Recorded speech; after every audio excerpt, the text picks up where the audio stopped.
All right, I have Jack Becker on the show defending his lightweight title for Eternal MMA on May the 29th when he meets Aiden Aguilera. Jack, how are you? I'm good, thanks. How are you? I'm good. And this is a rematch. You've obviously fought Aiden before. You won via Yeah. unanimous decision. Why is this rematch happening? Because I know that you guys were scheduled to fight previously again in February and in April, and both of those were canceled. Yeah, basically the main reason why I'm fighting Aiden is because when the title shot got offered out, there wasn't really many people putting their hand up.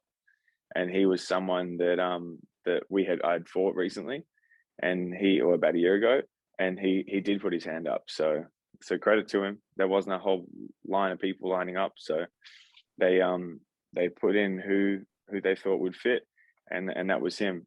Um, as far as the cancelled fights, just COVID related things mainly. So everybody understands, but it doesn't really take the pain away from it when you've trained up and then you've got a couple of weeks out or whatever. But mentally preparing for the same fight for 3 months is tricky, but I feel like I've done well, and I'm ready. I'm looking forward to it. Yeah, I was going to say this is probably has just felt like a very extended training camp for you. So I got to imagine you're feeling very sharp. How has camp been for you? How's your body feeling right now? It was good. So I was in the US for the start of the first camp when I was supposed to be fighting in Feb. I was in the US after Jack Della's fight, and I was over there just training with obviously Jack, getting him ready for the fight, and then training with Cheeto Vera at Ruka Gym and Perillo. And that was awesome. It was a really cool start to a camp. And then I found out pretty quickly after moving around with those guys that fight was no longer happening. Um, so I just enjoyed the training for what it was, and I took a lot from that. Came home, and then prepared for the second one, and then that show didn't end up happening. So here we are, like 4 days out from this long-awaited fight, but it's going to be a good one. I'm excited. And I know everyone's excited to watch you either in person if they're there at the event, again on May the 29th in Perth, Australia, or if they're at home, like I'll be watching it on UFC Fight Pass. And I'm glad you Yeah. mentioned Jack Della Maddalena, because he's got a fight coming up, UFC 275 against Ramazan Ameev. Break that one Yeah. down for me. I know Ameev is a strong wrestler. He's got a well-rounded game. What kind of a fight do you think we're going to see from Jack Della Maddalena here? It's I'm excited for that. I really am. I've got to move around a lot with Jack, and ground is was my strength. I leaned into that a lot, and he's a very difficult guy to hold. So he's striking. You've seen his striking, but his ground game is not something that anyone should be overlooking. He's very strong. He's flexible. He's creative. So those sort of things are the enemy of a pure grappler, and he's vicious. So he Rasman is he's gonna feel it, I think. And yeah, Jack's gonna put himself on the map even further. I think he's looking forward to that one, and so are we as a team. Yeah. So as far as main training partners go, is Jack someone that's with you day in and day out? Like, who else do you have around you to kind of sharpen your skill set? We've got our team's grown a lot. Scrappy MMA team in the last year and a half has grown exponentially. We've got a whole bunch of guys around the 70 kilo, 77 kilo fight weights, and I've been training with. I'm not sure if you know of Rod Costa. I've been training with Rod a lot. His jiu-jitsu credentials are world class, and we've been training together since I was 17, 18. So um, yeah, there's no lack of talent in that gym, and there's some up and coming guys that are really pushing us and keeping us on our toes. So um, yeah, it's a wicked environment to be learning and growing in. Did you always know from the time you were a little kid that you wanted to get into MMA and make this your career? Is that something that was always a goal for you? Nah, not at all. Not at all. I didn't. I don't think I had watched any kind of fighting until I was probably 17 or 18. I watched a couple of UFC shows and fights when I was maybe 16, 17. And then I didn't, even after watching them, it never really crossed my mind to go and do it. And then one day someone at my high school just sort of said, "Hey, come do this class with me." And I was like, "All right, why wouldn't I? I'm not scared." So I went down, and from that first introductory class, I played rugby a lot. So from the first introductory class, I tackled a couple of people. That felt natural to me, and someone said I was good, so I hung around. And here you are, you're 10-2 as a pro now. It seems like if you go in here, you're on a 3-fight win streak as it is right now. You could go to 4 wins in a row, improve your record to 11-2. You would make sense to be minimum on Contender Series, if not right into the UFC. Is that where you and your team feel like you are? You get a win here, and maybe you're knocking down the doors to the UFC? Yeah, I feel like it's very possible. It is very possible. The way that I've changed a few things mentally and in my preparation, I'm excited to just be improving. I'm excited to be fighting the way that I want to be fighting, and enjoying the sport. And yeah, I do feel like something like that is going to come knocking pretty soon. But until then, we're just going to keep having fun and create some highlights along the way. Um, like I said, I think I said to someone else the other day, they'll call me when they feel like they're missing out. So I just got to make sure that they see that. With the sport of MMA just blowing up, it's just getting more and more popular each and every week, it seems. You know, the UFC isn't the only option. Obviously, that's the top dog. It's the biggest promotion in the world. And most of the fighters I talk to, if they're not in the UFC, that's where they're wanting to be. But, you know, Bellator is great. You got one. I mean, Eagle FC with what Habib is doing now, they're putting on great shows. Is it the UFC or bust to you? Or do you feel like if you got the right offer at another opportunity for another big time promotion, you take it?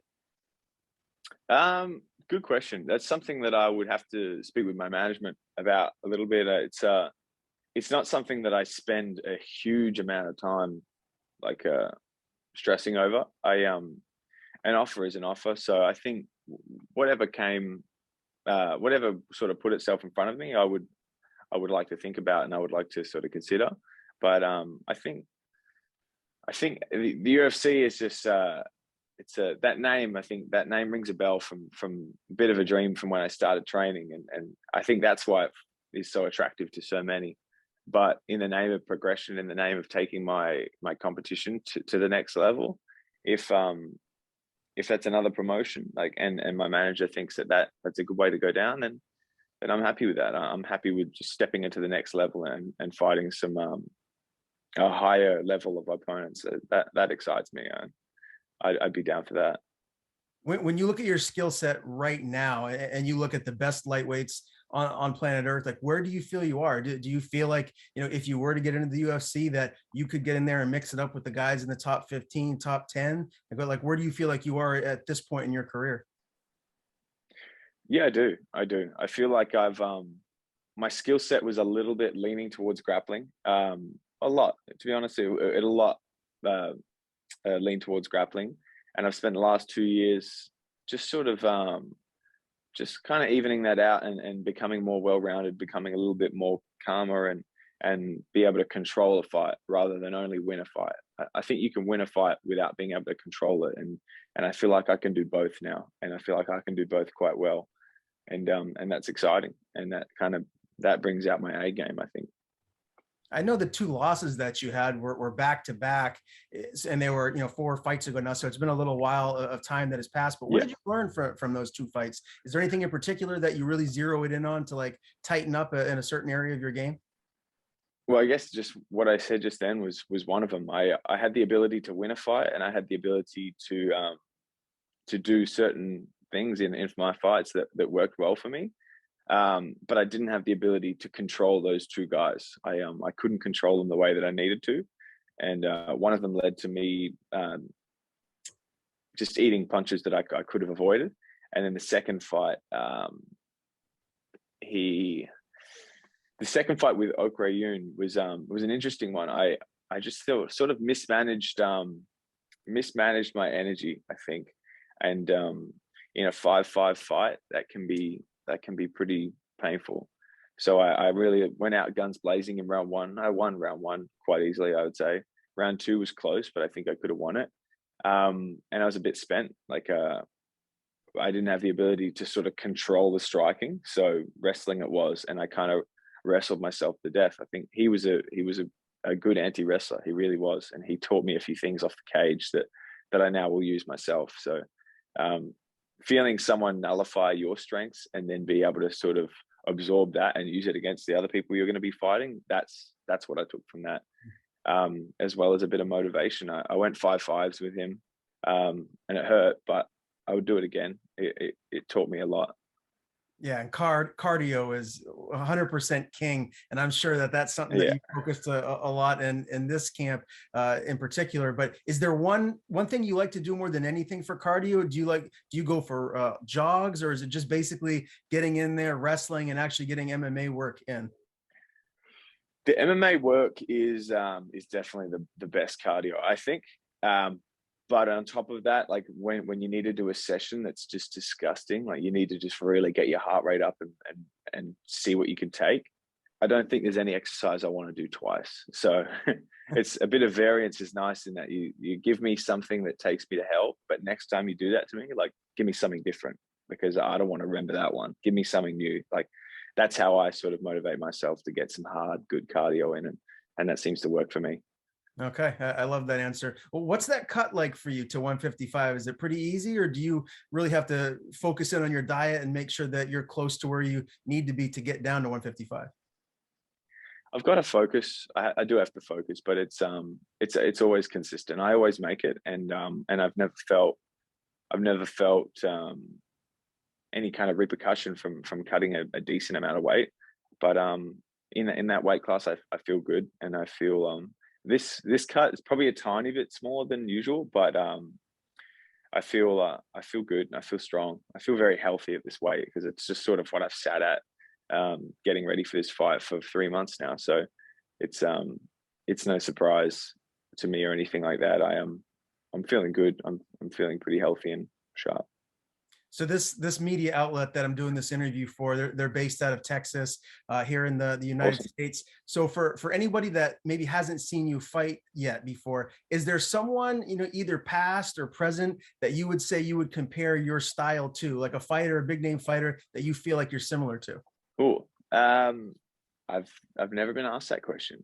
I think there's fighters that I looked up to, like I think there's a couple of fighters, maybe not so much anymore, but I think in the beginning I wanted to fight like Diego Sanchez, just go for it, like get in someone's face and just go. And that worked for a bit until it doesn't. and then yeah, I think honestly I can't even give you a name right now. I'm trying to think, but yeah, I think a good mix of being able to turn that switch on and go get it.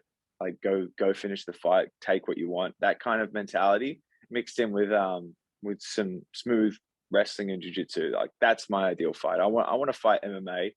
I don't want to box in the cage. I don't want to only wrestle. I want to fight MMA, and I want to use my strengths to really excite people. So you tell me who's that? Okay, it kind of sounds like George St. Pierre to me, but I don't know. He's my all-time Awesome. favorite. So that's a good one. Well, that's a great answer, Jack. Yeah, wicked. I love it. Now with Aiden here, this is kind of a dangerous fight for you because you've beat him before already, and your record is very, very good, and his isn't quite up to par with what yours is at. So it's a tricky fight. Like you're supposed to go in there and win again. Do you feel like this fight's going to be any different? Did you see anything that he can bring different to the table in your first go round? In the first fight, I think what he would have felt was that him dominating the grappling or him surviving the grappling is energy consuming. It's tiring. And I don't bank on that being the exact case.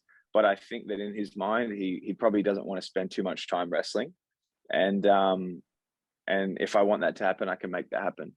And then in the striking, I think if he can be worried about the wrestling, the striking will open up, and then that's when I can put him away. I feel like this fight is one I really do want to finish. I've prepared for 5-5s and 5-5s in hell if I need to, but I don't see that being the way that this fight will go. And I do want to get a finish. I want to get a round 1 or 2 finish and and show the world and show these selectors that I'm the guy that they can pick. If someone's getting the call up, I want that to be me. If not, it'll be a wicked one for the highlight reel. Now, he is a BJJ black belt. How do you feel if this fight plays out on the ground? Do you still feel very confident in your skill set to, not put yourself in any danger with his BJJ skill set? Yeah, I do. I've felt that ground game, and I've felt his BJJ, and he's good. I just think that my defense is better than his offense, and I think my offense is better than his defense. Essentially, it sounds a very technical way of putting it, or over technical, but I back myself in those exchanges. So I think the only thing he's really got left is the striking, and I don't think he can knock me out. Be careful how I word that so I don't end up on a meme. But yeah, I think the way that he wins that fight is if he can knock me out cold, and I don't think he can knock me out cold, and I think I can do that to him. So it's a fight that the methods to victory for him are limited, and for me, I feel like they're pretty vast, and it's an exciting fight to kind of go into. And again, it all happens in the main event of Eternal MMA 66 on May the 29th in Perth, Australia. I imagine you're going to have a lot of support there, right? A lot of tickets sold, a lot of people there to cheer you on. Yeah, I have not fought in Perth, in my hometown, since 2014, which is that excites me. I've missed the yells and screams for me. I'm used to quiet stadiums before a fight and after a fight. So it's really exciting for me to really get there and feel my hometown kind of roar and back me, and that's going to give me some extra energy to get this fight done. I love it. Well, again, I'll be watching from home. I'll be on UFC Fight Pass checking this one out. But again, Awesome. Jack Becker defends his lightweight title against Aiden Aguilera at Eternal MMA 66, May the 29th. Great talking with you for the first time, Jack. Before I do let you go, Likewise. I want to tell people where to follow you on social media. And if you have anyone to thank, any sponsors, the floor is yours. Becker MMA. That's my Instagram handle. As far as sponsors, Scrappy MMA, my team, Costa Academy is my second home. RBCA, Ruka, their support's been awesome, and Street X, always. Yeah, they're my home. They keep me going. There's a couple others in here and there, but yeah, the support just in general for this fight's been awesome, and I'm really excited for it. I can't wait to get in there and perform.